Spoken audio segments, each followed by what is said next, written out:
Most small space advice will tell you to buy smaller furniture, use fewer things, and keep everything neatly tucked away. Honestly, a lot of that advice makes a room feel smaller. How do you know, Nafisa?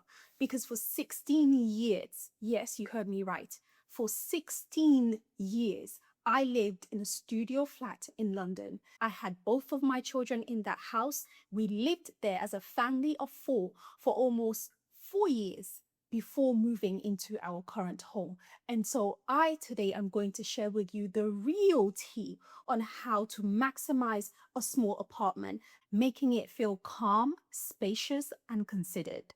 Hey, my loves, welcome back. Today I'm filming in my current kitchen, which on a daily basis, the decor in there is suited to my kitchen, but I thought since everywhere else around the house is quite white and plain, let's sit around something a bit more interesting for you. But small spaces, let's get into it. You see, small spaces are not actually a problem. Small spaces just respond differently to different rules. And once you know what those rules are, trust me, decorating becomes far easier. So let's start with number one. The first secret to making a small space more beautiful, more elevated, and more spacious is to have storage that disappears. Let me grill it into your head. If you are watching this and you live in a smaller home, every time you are decorating, I want you to repeat to yourself, Nafisa said, storage that disappears, storage that disappears, storage that's right. Why? Because clutter makes a home feel less elevated. It makes it feel busy. By the way, if you're not from my other channel, what you won't know about me is that I actually have a degree in psychology. So sometimes when I'm decorating or talking about interior design, you may hear me refer to things like our nervous system, how psychologically our body responds to our environment. And so clutter is one thing that really makes the mind messier. So what you want to do in a small space is always get storage that disappears. What do I mean by that? Whether or not you have a wardrobe, I would highly recommend that when buying your bed, you get a bed with under bed storage. You get one of those beds that you can lift up and you can keep a lot of things in there. Trust me, whether you think you need it or whether you think you don't need it, I will say get it anyway, because at one point in time, you are going to want space to keep things, right? You may grow in this home that you're living in. You may not know how long you're going to be there for. Life may happen, kind of like it happened to me. My intention was not to raise two children in the studio flat for 4 years, but it ended up happening. And as a result of that, I needed space to keep things. Having an underbed storage could be a game changer for you. You can keep your winter coats in there. You can keep extra decor items in there. You can keep whatever you want to keep in there. The great thing is it is hidden. No one sees it. No one knows things are there except you. And you have your things nicely put away. When you need it, you can simply lift up your bed and get out the storage items. If the budget does not allow for you to invest in one of those beds that you lift up and it has the under bed storage, I would recommend getting a bed where the bottom part of the bed is actually see-through, where there's a bit of a gap. Why? Because in that gap, what you're going to do is get onto Amazon, right? Get onto my Amazon link in the description box down below. You're going to get some larger storage boxes, and in there you're going to be able to store things, and then you take those boxes and you slide them underneath the bed. Wait for it. I know what you're saying, but Nafisa, other people will be able to see these boxes under my bed. I've got you covered, girl. What we're going to do now is we're going to order bed skirting, right? Bed skirting is what you're going to lay underneath your bed, and then goes your mattress, and then goes everything else on top of your bed. And that is going to cover below your bed so no one gets to ever know that anything is stored underneath your bed. And that is one example of how you build storage spaces that disappears. Another one is one that is right behind me. Believe it or not, this is the IKEA unit right behind me. It is one where half of it is glass and the other half, the bottom half, as you can see behind me, is closed. I have had this unit for ages. When I used to live in my studio apartment, I used to have two of these on one side of the TV and another two on the other side of the TV. And at the top, just as I have behind me, I would put decorative items. What most people were unaware of when they visited me in my studio apartment is that beneath it was where I stored all of my scarves. I have scarves for days. I have so many scarves. I'm sure they are nothing less than 80 scarves. I know. And so I needed somewhere to store it because where I used to store my scarves, I had children. And so now I had to put the kids' clothing in there. And so I would hide so much. In fact, as we speak now, because I'm yet to add extra pantry space in my kitchen, I've actually got pantry items in there right now as we speak. But you wouldn't know that if I didn't tell you that, right? And so that is how you maximize a small space. And by the way, I don't have pantry items in there because we're short of space, because we're not short of space in this house. That's one thing. But because we're not yet ready to add the extra storage space specifically for food, I have things stored in there right now. But again, you can't tell. What you see is the beautiful display at the top, and nobody knows what's going on behind the door. And that is another beautiful example of how you create storage spaces that disappear. If you want a particular video about how to maximize storage space in a small home, let me know, because I've got so many more where this came from. Trust me. The next small home secret is to ensure that you are maximizing vertical space.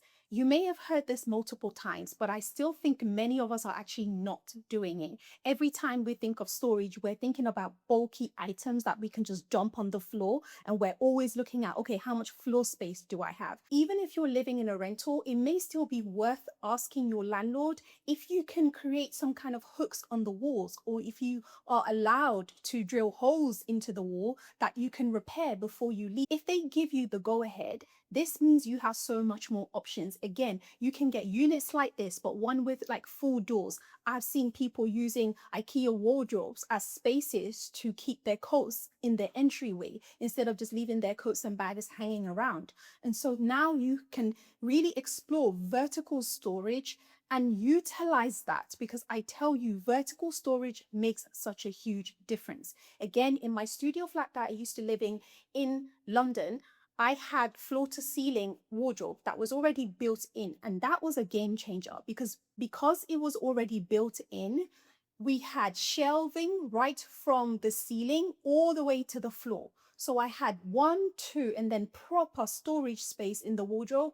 And then I could even fit a small IKEA mom drawers. I got one of those, I think 80 centimeter IKEA mom drawers, and I put them inside of that wardrobe space, which gave me options of drawers to have again inside of the wardrobe. And so now I've got so much more space from the top all the way down to the bottom. Trust me, if you can get one or two units that go from ceiling to the floor, or as close to the ceiling to the floor as possible, and you put in shelves in there, trust me, it's going to be a worthy investment, which will really help your home look more cleaner, more tidier, and less messy. The next secret I would recommend for you is to choose one or two larger pieces versus many little pieces. I'll give you an example here again. Again, in my old apartment, what I did was I got a large 3-seater sofa that actually filled up a good amount of space in the living room area. And then I got two accent chairs, and the two accent chairs were a little bit grand actually. And the great thing about them was, imagining the room goes like from here all the way to the back, right? In this area, this is my living room area. I put the two large accent chairs here so that they kind of create a block. And when you're sitting on the sofa, which is here, you can't see my bed, which is actually on the other side over there, because these two large accent chairs were blocking the bed, which is great. That's what I wanted, because for a second, whilst you're sitting on the sofa, I want you to forget that I actually have a bed behind over there. And so I put those two large chairs here, accent chairs, and then a 3-seater sofa, and that was it. On this wall over here, I had my TV with these units on each side of the TV.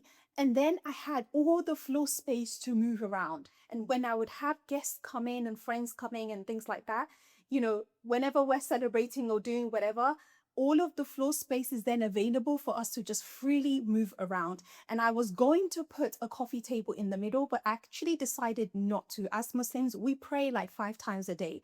And so I thought that space is going to be space for me to be able to pray and just allow a little bit more free movement. I didn't want to disturb the space by putting a coffee table in between. So instead of a coffee table, what did I do? I put accent chair. I put an accent table in between my accent chairs and another accent table on the side of one sofa. And that created a lovely space for us to be able to put a drink or whatever whenever I would have guests, or for me to put decorative items. And so having larger pieces of furniture, but not too many of them in a small space, as long as you measure. Trust me, as I speak to you right now, I've got my measuring tape on one side. I'm always walking around the house with a measuring tape. I try not to decorate anything without first measuring. So measure, measure, measure. But if you can get larger pieces of furniture, it will be better than getting lots of small little pieces of furniture. The next secret is hanging your curtain high and wide. We've all heard of hanging your curtain high, but I don't think we emphasize enough the importance of hanging your curtains wide. I believe that you should hang your curtains as wide as you can take it in a way that makes the room feel elevated. Hanging your curtains high creates the impression of a taller ceiling, which then gives the illusion that your room is actually bigger. And then hanging it wide again emphasizes the length of the wall, makes the wall seems like it goes on and on and on. And so again, that gives an impression of a bigger space. Curtains are one of those things that we think, oh, it's not a big deal. But the moment they are done right, instant elevation of a room, instantly. I used to make the mistake of hanging my curtains very, very low in my early 20s in that studio apartment in London. And the moment I changed it, every time my friends come around, they would be like, hold on a minute. Why does this room seem bigger? Like, what did you change? I'm not sure. And I'm like, the curtains. Yeah, the curtains. I took them higher. But it took me quite a while to then learn that I need to take my curtains wider. So girls, please don't just take your curtains higher, take them wider. And if you can double the paneling on each side, just make sure that your curtain hooks can handle the weight, okay? But if they can, double the paneling on each side, and I'm telling you, an instant elevation of your room will make any small room instantly look larger. The next secret is that you should try your best as much as you can to use one consistent type of flooring throughout your small space. Why? Because it creates that visual continuity, which is great in making a space feel more larger. Now, if you're saying to me, but I still want to create zones, so maybe the side where my bed is, I want to create that zone, I will say do that with a rug. Yeah, and then you can choose a different colored rug if you like, or what I would say would be better is go with a rug that is a similar palette to your flooring, but because it's a rug, we can still see that visual difference. So again, you don't interrupt that flow, but creating that flow in terms of your flooring will help to give, again, the illusion that the space goes on and on and on and on, which then gives the impression that your space is larger and doesn't shrink the room visually, because that's what we don't want to do. We don't want to visually shrink the room. We want to make the room feel more expansive. The next secret is again one that you hear for any space, but I think is specifically even more important for small spaces. And that is that if you're going to get a rug, ensure that all the four legs of your furniture is sitting on top of the rug. This is even more important for small spaces because any kind of, oh, the rug is not big enough, it's a little bit too small, will further, again, make the room feel smaller. So what I would say is, I know you have your small space, but measure that room and go for as big as you can of a rug and ensure that all four legs of your furniture is going to be able to sit on top of your rug, because that will make your room look bigger. I would also say if you can go for lighter colored rugs, even though some of us are like, oh my God, lighter colored rugs, how am I going to keep them clean? You're going to have to invest in a carpet washer.